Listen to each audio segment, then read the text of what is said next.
ओम शांति। अव्यक्त मुरली। तारीख है 3/10/1975। शीर्षक विशाल बुद्धि। अव्यक्त बाप दादा, मधुबन। तो आज की हमारी चर्चा का आधार है 3 अक्टूबर 1975 की ये अव्यक्त मुरली। इसका शीर्षक ही बहुत गहरा है, विशाल बुद्धि। तो चलिए इसे समझने की कोशिश करते हैं। मुरली की शुरुआत ही एक बहुत शक्तिशाली विचार से होती है, विधि, विधान और सिद्धि। हाँ बिल्कुल। पहले ही पंक्ति में आप देखिए, गहरा सिद्धांत है।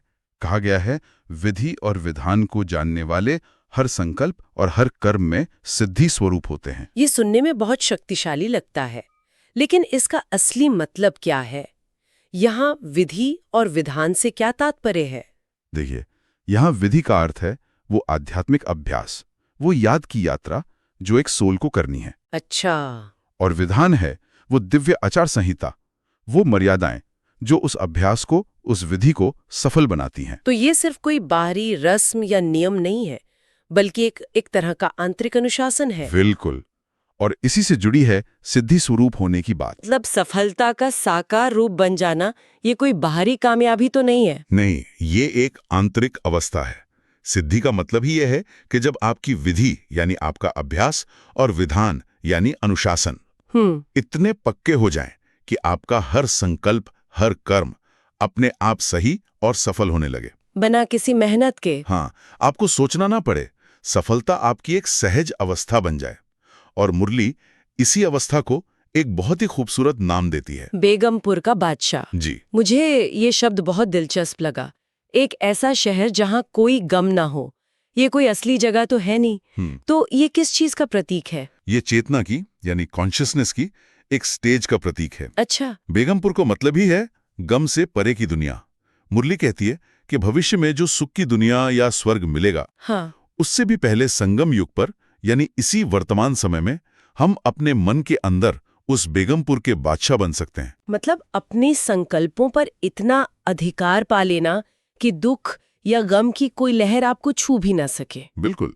दुखधाम में रहते हुए भी दुख से परे हो जाना, ये तो बहुत बहुत बड़ी बात है। मुरली में इसे ब्राह्मणों का जन्मसिद्ध अधिकार भी कहा गया है।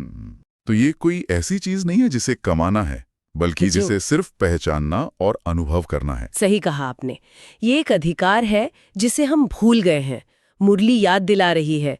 वो कहती है कि आप वो आत्माएं हो जिनके नाम और चित्र मात्र से आज भी दुखी आत्माएं शांति और खुशी का अनुभव करती हैं।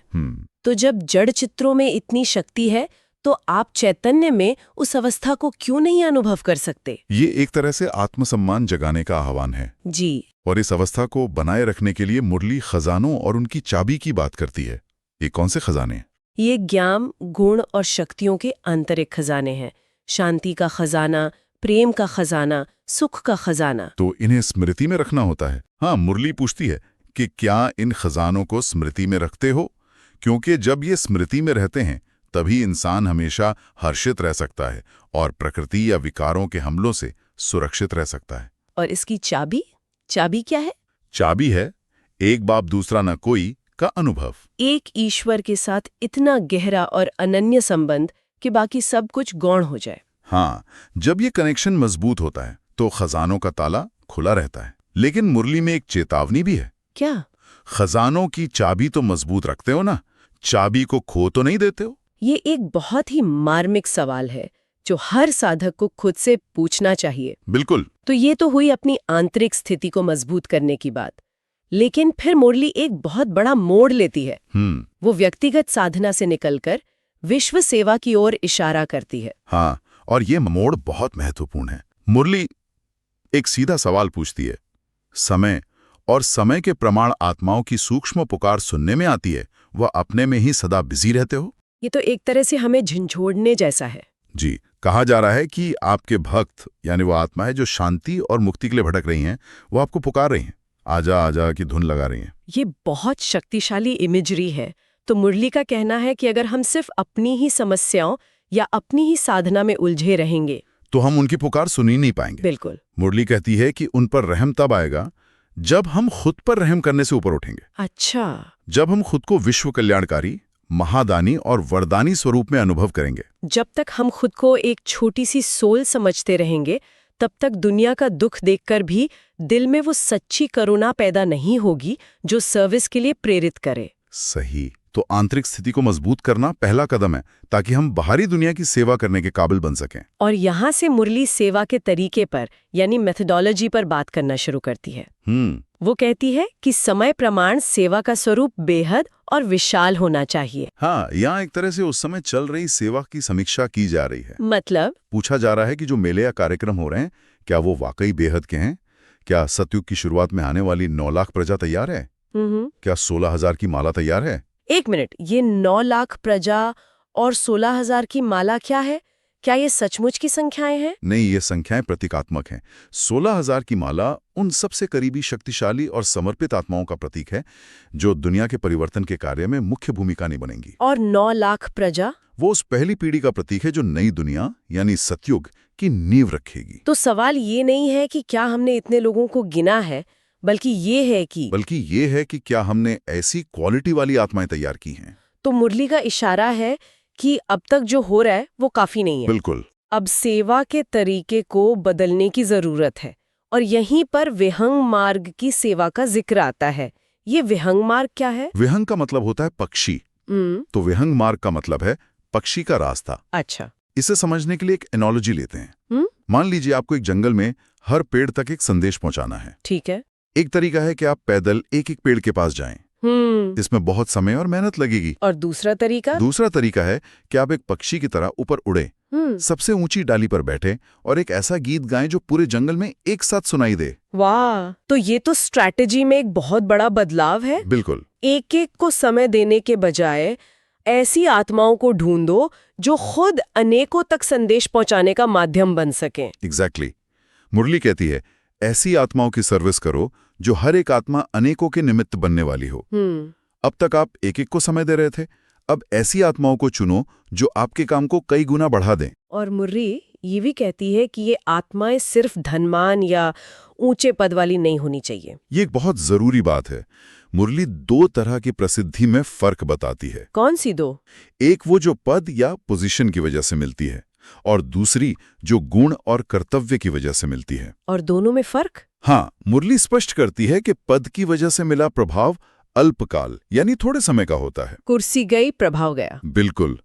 लेकिन जो प्रभाव किसी के गुणों, उनके चरित्र और उनकी सेवा की वजह से होता है, वो सदाकाल का होता है। ऐसी आत्माएं, चाहे वो राजनीति में हो, धर्म में हो या किसी भी क्षेत्र में, अपने आप में एक प्रभाव रखती हैं। तो मुरली कहती है कि ऐसी क्वालिटी सोल्स को ढूंढो और उन्हें निमित्त बनाओ। जी, यही विहंग मार्ग की सेवा का आधार है। सही आत्माओं को परखना और उन्हें सेवा में सहयोगी बनाना।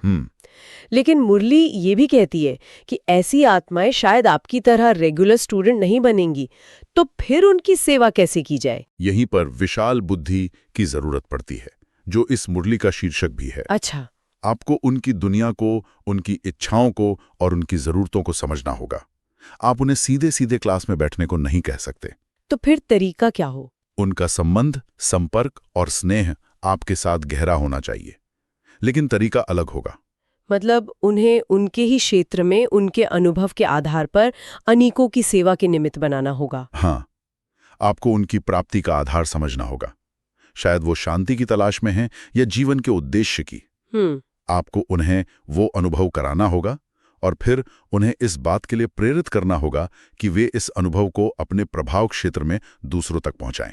इसके लिए तो जबरदस्त परखने की शक्ति चाहिए होगी। बिल्कुल। आपको ये देखना होगा कि कौन सी आत्मा सच में गुणवान है और कौन सिर्फ पद की वजह से प्रभावशाली है। तो पूरा जोर क्वालिटी ओवर क्वांटिटी पर है। हाँ, एक ऐसी आत्मा को तैयार करना जो 100 आत्माओं का काम कर दे। और मुरली के अंत में ये एक तरह की चुनौती भी है, एक आह्वान है। जी।